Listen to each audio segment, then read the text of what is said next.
sis, if you've been avoiding sit downs because you feel like you need a studio, a 4K camera, and a filming degree in editing, well, I'm here to change your mind. Sit downs are back, baby, and I'm here to show you how to slay yours with what you've got.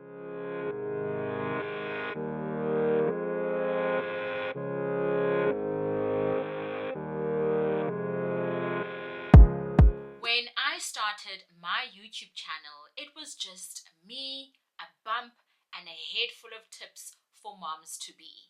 Sit downs built my channel.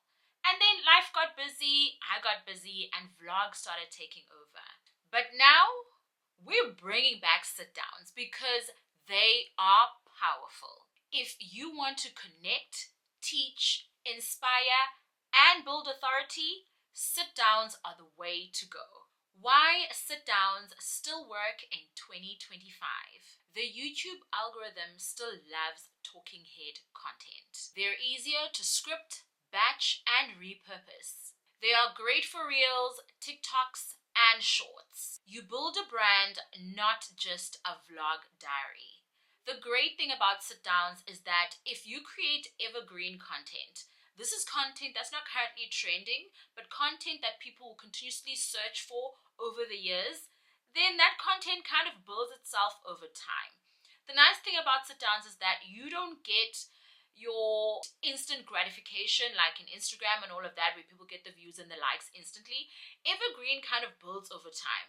I could see a sit down of mine sitting on 70 views or 100 views, but give it a couple of weeks or a month and we're leading towards the thousands. So you can build your channel comfortably on sit downs because people just love watching sit down content, getting educated, and learning something.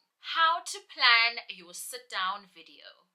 I spoke about planning in my previous episode 4, where I told you everything that I do to plan my content. So it would be a great time to head on over there and look at it later on. But let's go through the mini steps on how to plan your videos. Pick one specific topic per video. Niche is clarity. Ask, what's one takeaway I want my audience to get from this? Script it in 3 parts: hook, value, and call to action. Use your free planner or your Trello board to block these out. Setup and delivery tips. Background, keep it tidy, neat, not too busy. My planner's behind me, that's my desk. This is the spare room bed that's here with just a fluffy pillow. Nothing is going on. The laptop is behind me. Usually I would play like some background set thing on my laptop so that the laptop is not doing a lot of things. But today, since I'm in front of it, I don't need to use it, so that's what I'm doing. Background neat and tidy. Don't make a fuss. Even a white wall, blank wall with nothing behind you is perfect for sit downs. Use a mic. You can use a lapel mic that you can find for your phone, or you can make sure that you're sitting in a quiet place and you project your voice, and just make sure that the audio on your phone is actually clean. A lot of people realize that with iPhones, sometimes these parts of phones get jacked up, and that is the reason why maybe your audio is not good. So clean out that case, clean out your phone, and make sure we can hear you clearly. Shoot in the center. Okay, make sure you have grid lines on your camera or on your phone, whatever you're using, and shoot in the center so that you are able to repurpose your videos for TikTok, for reels, for shorts, like I said in the previous video and like I'm showing you now. I know the lighting is terrible because my phone was facing the light, but I just want to show you that when you sit directly in the middle of the grid, you're able to then repurpose those into the shorts, the reels, and the TikTok kind of videos. Just this way, okay? This way. Practice, practice, practice. If you are uncomfortable speaking in front of the camera, the only way that you get better is if you practice, okay?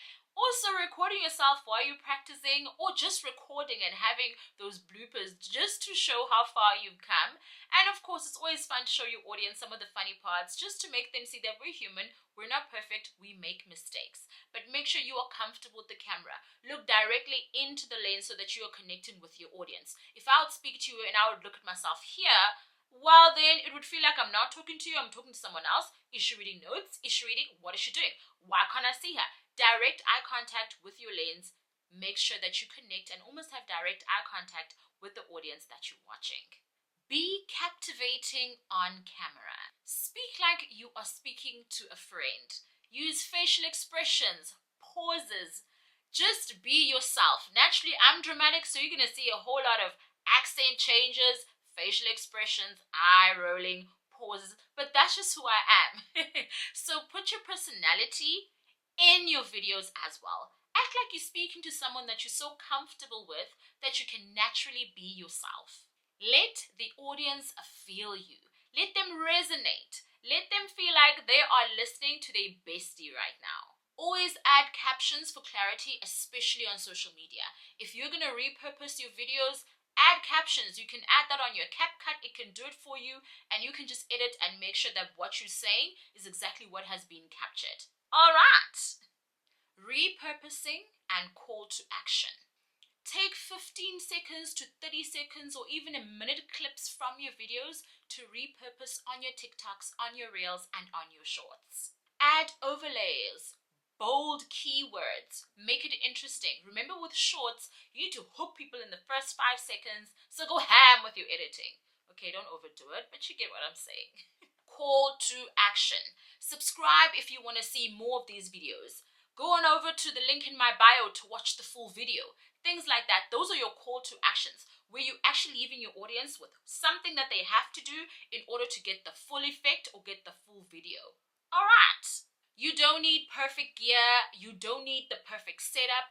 You just need yourself. Sit downs are back. In fact, they never left. Sit downs are where you leave your legacy, your voice, and value to your audience. So stop overthinking it. Get a clear wall. Get your camera out. Sit in front of a window if you have to. Hit that record button. Slay. And let it grow. If you enjoyed this series, please let me know. This is the last episode with the Grow With Me on YouTube. I have a series coming up. Do you want to guess? Do you have any suggestions on what you think it should be or what I should record next? I've absolutely enjoyed this and I've loved having you here with me. Again, if you love me, please subscribe, like, share to your fellow content creators who want to grow on YouTube.